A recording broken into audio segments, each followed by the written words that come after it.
Өкмөт башчысын чакырабыз. Сиздин убактыңыз 4 минутта. Суроолор биринчи жана акыркы минуттарда берилбейт. Башталды.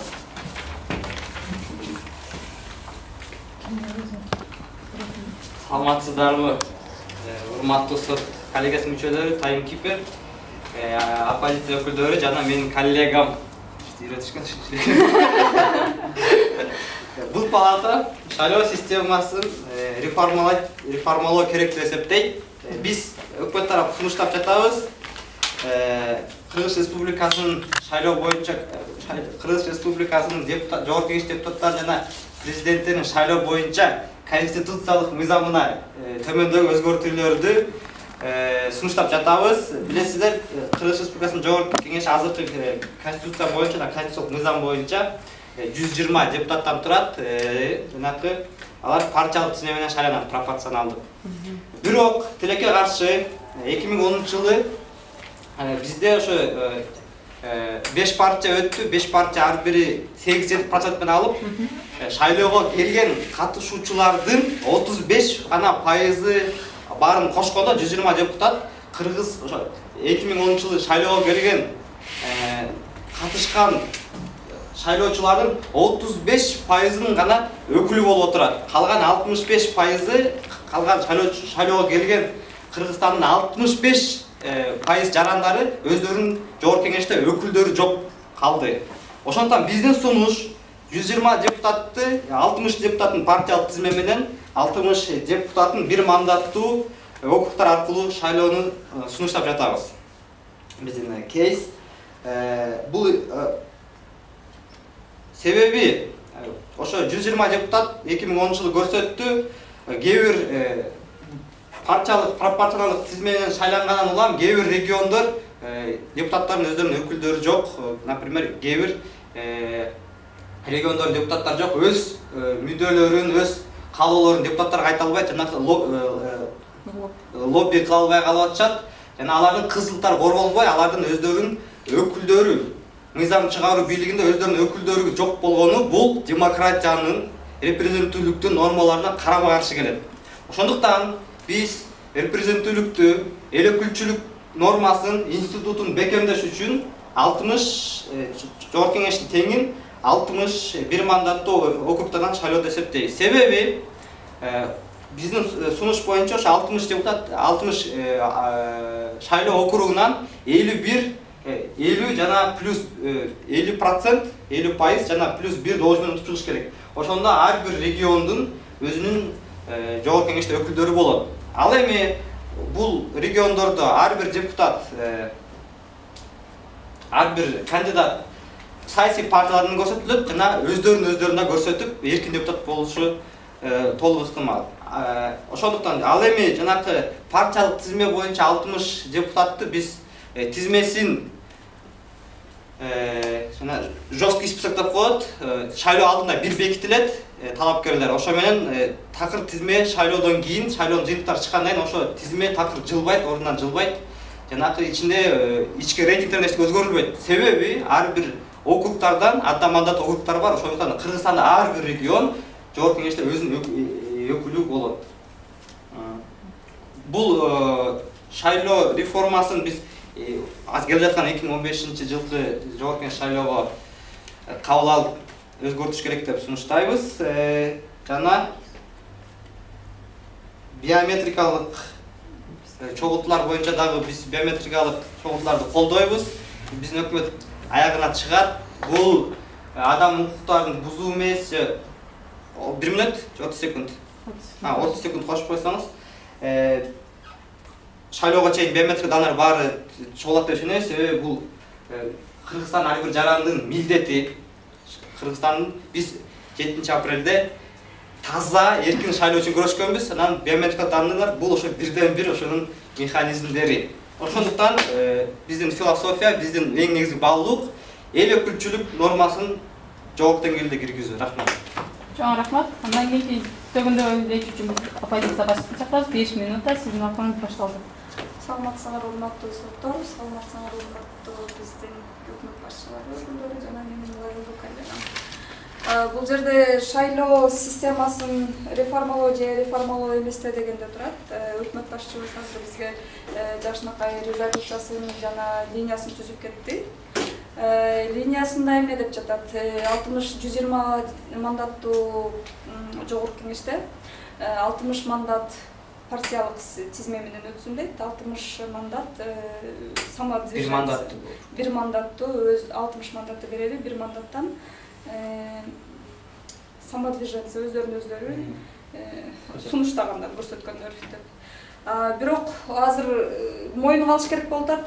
Чынында бул өкмөт башчы өзү моюнга алган окшойт.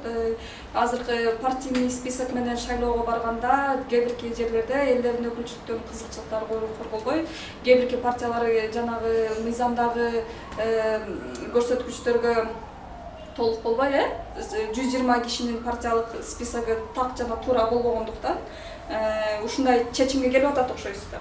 Биздин сунушубуз, биз каршыбыз сиздердин жана бир мандаттуу өзүн өзү көрсөтүүлөргө. Эмнеге дегенде сиз бул жерден так көрсөтүп кеткен жоксуз, бюллетень кайсы түрдө болот. Мен бюллетень кандай түрүндө болот экенин айтсаңыз жакшы болмок, потому мен эмнеге дегенде мен түшүнгөн жокмун да. Башында партиялар кетсе, партиялардын аты эле кетет окшойт, мен түшүнүшүм боюнча. Анан астында ар бир ошол жана өзүн көрсөткөндөр ар бир региондон каалаган киши көрсөтөбү же 60 эле киши көрсөтө алабы деген ой жаралды да мендечи.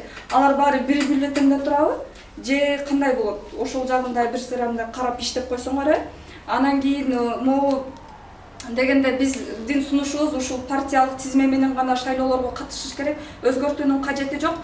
Бул жерде жөн гана ар бир партия жетекчилиги өзүнүн моюнуна алыш керек, өзүнүн катарына кимди кого попало эметип тизмесине кошпош керек. Биздин сунуштообуз партиялык тизме бойдон калсын. Партияга тизме менен кетип барып жатканда ар бир партияда саясий кеңеш деген нерсе бар. Ошол жерден каралыш керек. Кайсыл кишилер алардын арасында кандидат болуп жогорку кеңешке баллотироваться этет. Анан кийин жана өздөрүнүн жанагы списогуна өзүнүн кандидатына өзү ошол партия уялып калбай турган список түзүш керек. Ошол түзүүнү күчөтүш керек. Анан бул жерден биометриканы сиз айтып кетип атасыз. Биометрикалык маалыматтар менен биометрика менен азыркы шайлоону жүргүзсөк таза өтөт депчи. Буга канчалык кепилдик бар ошо биометрический данныйлар менен шайлоого катышкандын. Бул деген сиз айтып жатасыз, өзүңүз айткандай демократиялык өлкө болгонубуздан кийин 65% өлкөнүн калктын кызыкчылыгы корголбой калат деп. Бул жерде биздин көп эле жарандарыбыз азыркы учурда чет өлкөлөрдө болуп калып атпайбы? Ошо жана миграциянын агымы мененчи. Анан алардын кызыкчылыктары кантип корголот? Алар биометрика тапшырбай калса, алар келип калды, бирок биометрика тапшыргандан кечигип калды. Анда алар шайлоого катыша албай калабы? Азыркы күндө көпчүлүк эле биометрикага тапшыргандан баш тартып жатышат. Андай учурларда кандай болот? Ошо биометриканын айынан көп жүргөн жарандарыбыз шайлоого катышпай калышы абдан ыктымал. Биздин сунушубуз паспорту менен гана, ар бир паспорту менен, ар бир участогу менен өзүнүн округунан, өзүнүн участогунан шайлоого катышышы керек. Жана эч кандай самодвиженцы болбой эле, ал анда өлкөнүн хаоска алып келет. Ал 60 өзүн сунуштаган киши 60 кишиден 60 ой чыгышы мүмкүн. Бирок кээ биркилердин ойлору аналогичный болушу мүмкүн. Аналогиялык ойлор менен алар өздөрүнүн кандайдыр бир идеясы жакын партияга кошулуп, партийный список менен эле барсын деп биз сунуштайбыз. Ошондуктан мен ойлоймун, бул өкмөттүн келтирген реформасы кандайдыр бир деңгээлде актуалдуу эмес, жакшы бышырылган эмес проект. Жакшырап сиздер мыйзам кодексине кантип киргизесиздер, ошол жагын так жана туура көрсөтүп, анан жана коомчулук шайлоого койсоңуздар, анан биз коомчулук карап бермекпиз. Рахмат. Кийинки конструктивдүү өтүү үчүн биз өкмөт күчөсүн чакырабыз. Сиздин убактыңыздагы 5 минута жана ал азыр башталды. Саламатсыздарбы, урматтуу сот коллегиясы, эркен парламентарий жана менин оппоненттерим жана менин лайыктуу коллегам. Биз эмне деп атабыз? Башында өкмөт башы чыгып айтып кетти. Кыргыз Республикасынын жогорку кеңешинин жана президентине шайлоо системаларын өзгөртүү киргизиш керек деп. Кандай түр менен? 120 депутаттан кичине аналитикалык сыяктуу болуп кетейин.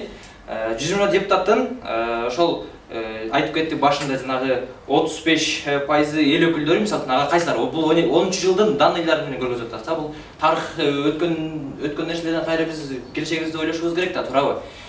Мисалы үчүн азыр парламентте 5 фракция бар. 5 фракциядан 120 депутат бар. Эми ошол 120 депутат биздин шайлоочулардын 35%-нын гана өкүлдөрү. Калган 65% булар өкүлсүз калып калды. Булардын сөзүн жеткизе алышпай, өздөрүнүн арзы муңдарын айта албай жатышат. Ошондуктан коалиция тарап, ошондуктан чачырап кеткендиги бардыгы ошонун себебинен болуп жаткандыр балким. Эми биз эмне деп сунуштап атабыз? Биз эки бирөөсү эмени бюллетенди мен мындай кылып көргөзүп кетейин. Бюллетенде партия бул республикалык партия болот. То есть мисалы чыгып аткан партиялар тизме, республикалык тизмелер.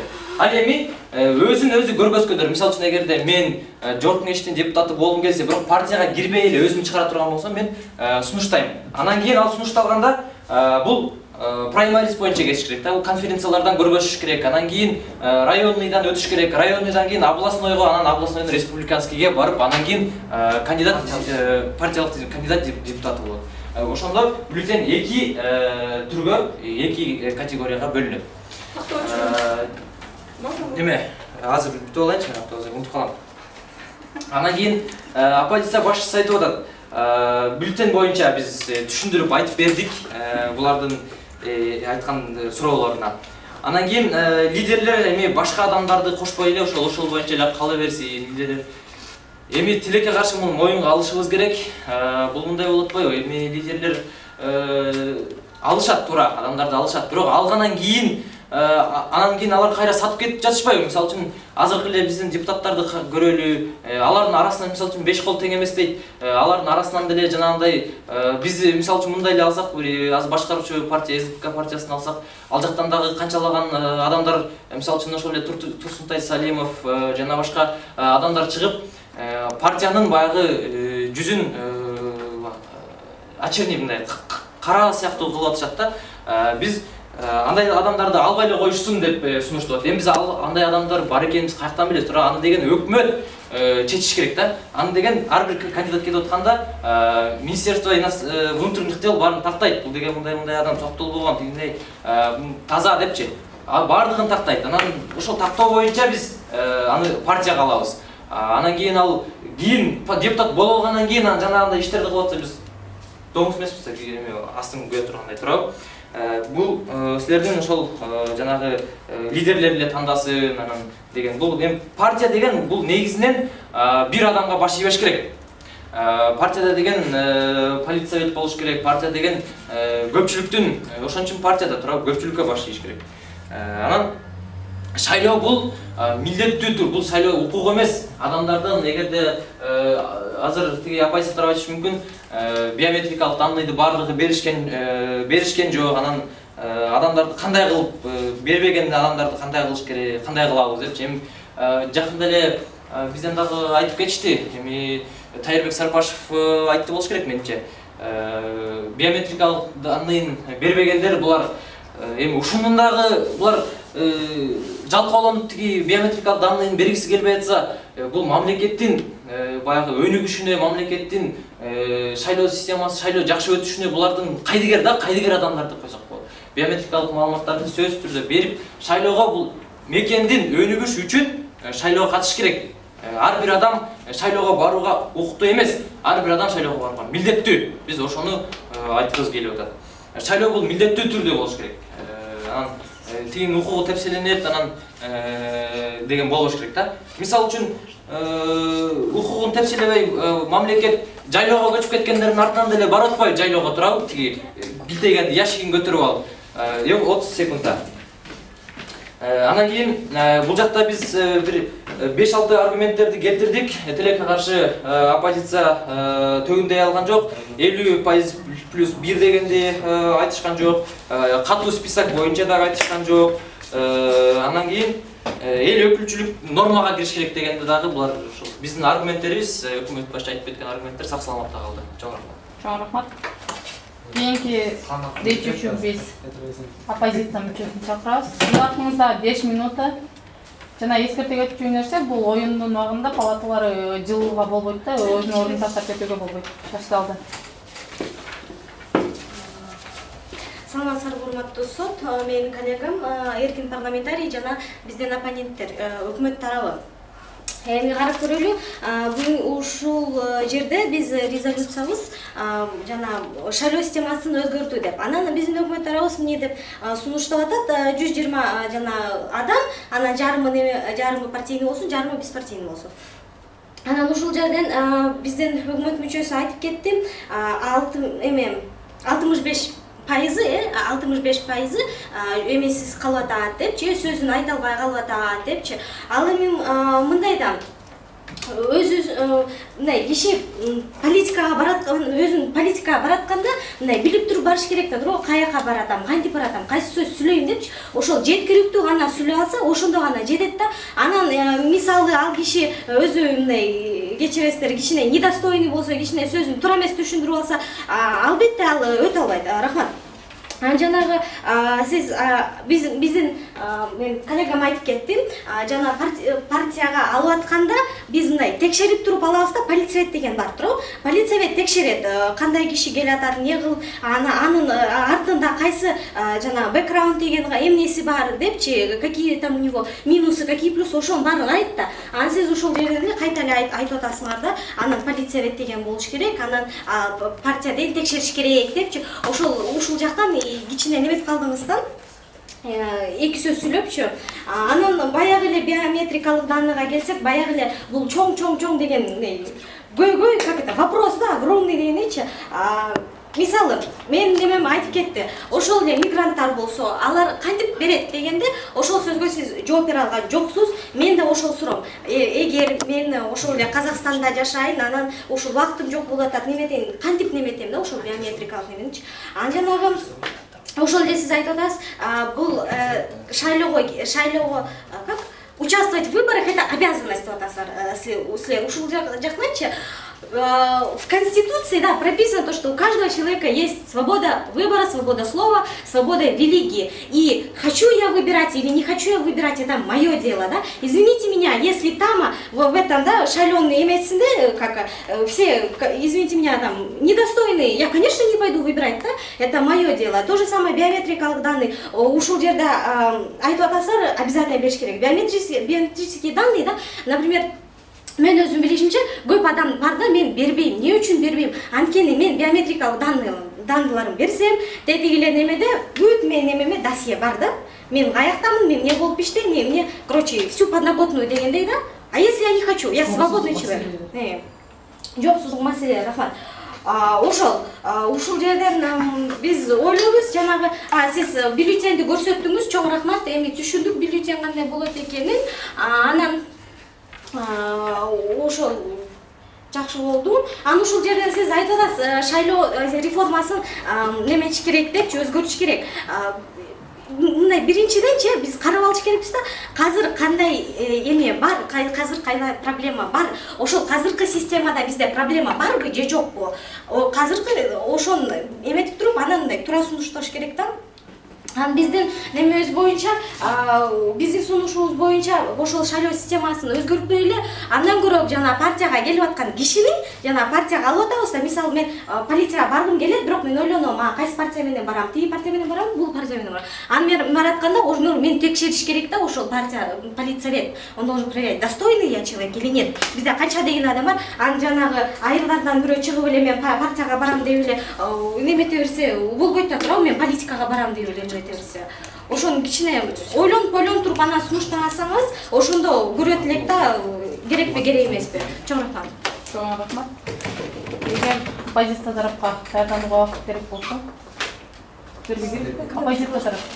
Анда аналитикалык речтер үчүн келсек, сиздин убактыңыз 4 минута башталды.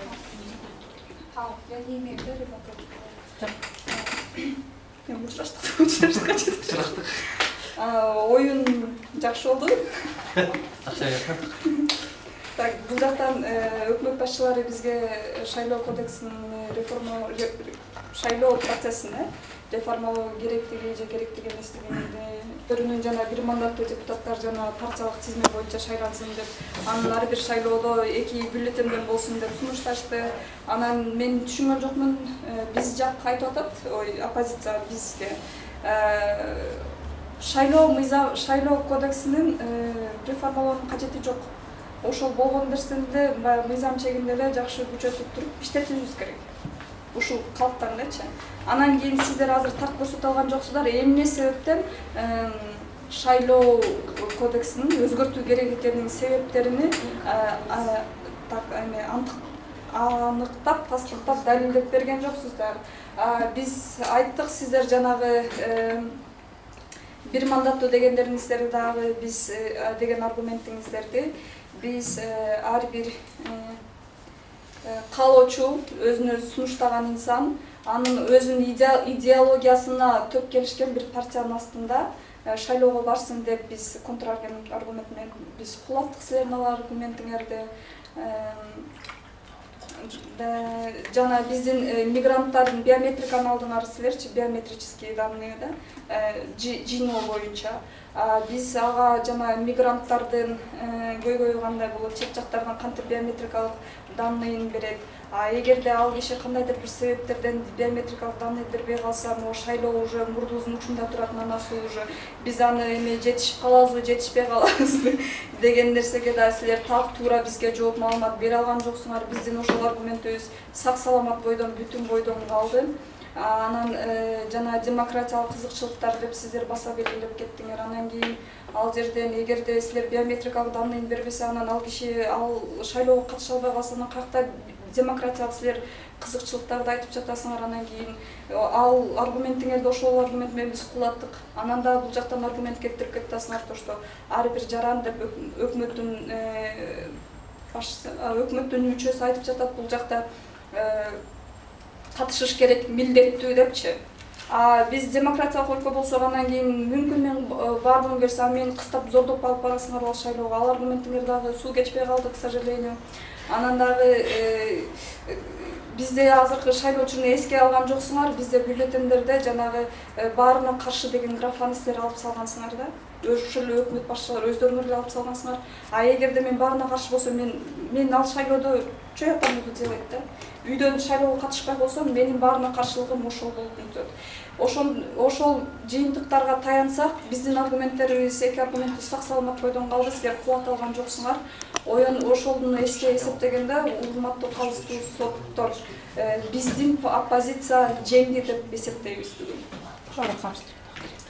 Анда акыркы аналитикалык речь үчүн өкмөт башчысын чакырабыз. Сиздин убактыңыз 5 минутта, биринчи минутасын ребатыл катары колдонсоңуз болот. Башталды. Чоң рахмат. Биз жанагы жерде 4 кагылышуу чекип болду. Оппозиция менен өкмөт тарабынан. Ошо биринчи эмесин ребатылга келтирейин, айтып атабыз, биз шайлоого катышыш бул милдеттир.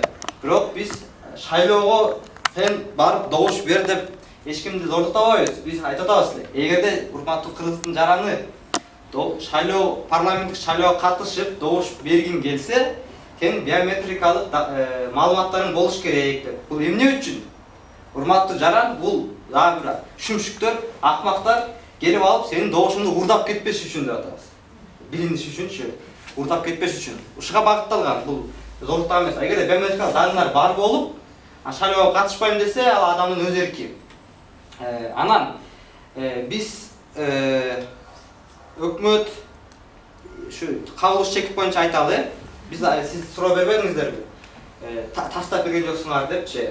Ошол жерде кабылыш чекип болду. Биз тастап бергенбиз. Себеби айттык. Биринчи кажет эмне үчүн шайлоого реформалоо керек? Биринчиден бул айтылган эң биринчи сөзүндө эле. Шайлоодо тилекке каршы кыргыз элинин 35%-ын гана өкүлдөр отурат деп. Каран 65% өкүлсүз калбай калды. Ушуну силер контраргумент катары талкуулайдыңар, бирок ишке ашпай калды. Анан да экинчи кабылыш чекип болду. Ата мандат, бир мандаттуу окуптарга каршыбыз депчи. Силер себебин айткыла, анализ айттыңыз, себебин айткан жоксуздар. Биз айтканбыз себебинчи. Себеби деп айтканбыз. Кээ бир аймактар өздөрүнүн өкүлдөрү жок калып калып жатат деп. Ошо мисалы тактоо иретиндер айтып кетейин, бул жаңы идея эмес. Мисалы Жетөгүз, Үскөлдүн Жетөгүз, Тоң, Балыкчы, анан Үскөл району такыр депутаттар жок. Арнамыздан да жок, СБКда эч кандай жок. Жол Караколдо эле бар. Бирок Ноокаттан 4 депутат бар. Ноокат районунан бирлөө группа. Вот. Ушундай турамай карамарсыз жаңы идея эмес, ушундай тастыктой иретинде да, мен өткөндө айткан нерселеримде. Анан ушу биометрикалык маалыматтар боюнча да 3-чү, бул 4-чү кагылышы чекит болду. Адам укуктарын бузулду деп биз бул милдетти атабыз. Жана республика жанагы шайлоо тизмесинде анан 5-чи кагылыш чекит бар экен. Урматтуу соттор, жанагы силердин шайлоо бюллетениңер кандай болот, ошону тастап берген жоксуңар деп Бакыт мырза көрсөтүп берди. Мен дагы көрсөтүп коеюн. Ушу биздин уткандыгыбыздын тастап бериш үчүн биринчи бюллетень бир болот, бирок 2 бөлүктөн түзүлөт. Биринчи бул республикалык тизме партиялар. Партия номер 1, партия номер 2 жана башка. Анан мисалы мына Балыкчы округу 39-чу округ. Бактан талапкерлер, биринчи, экинчи талапкерлер. Анан ушу кагылышы чекиттер урматтуу сот ушу эң негизги 5 нерседен болду. Бирок оппозиция тарап тилекке каршы далилдүү фактыларды айтып берип, жок 35% менен деле эл өкүлчүлүктү түзсө болот деп айтылган жок. Эл өкүлдөрү жок эле, биз парламент иштеп, жакшы мыйзам долбоорлорун өткөрүлат деп да айткан жок. Биометрикалык маалыматтар бул туура эмес деп айтасак, бул элдин коопсуздугу жана бул таза шайлоо. Сиз айтып кетпедикпи? Баары таза шайлоого багытталган деп. Канча мүнөтүм бар, урматтуу таймкер? 1 минута 12 секунда, 11 секунда. Мен Что-то времени ошо менде сөзүм бүтүп калды, чоң рахмат. 5 минут алып жатам. Эми дебаттын эрежеси боюнча достук кылууга болушок, командалардын арасында. Разрешать не приглашать, если анда.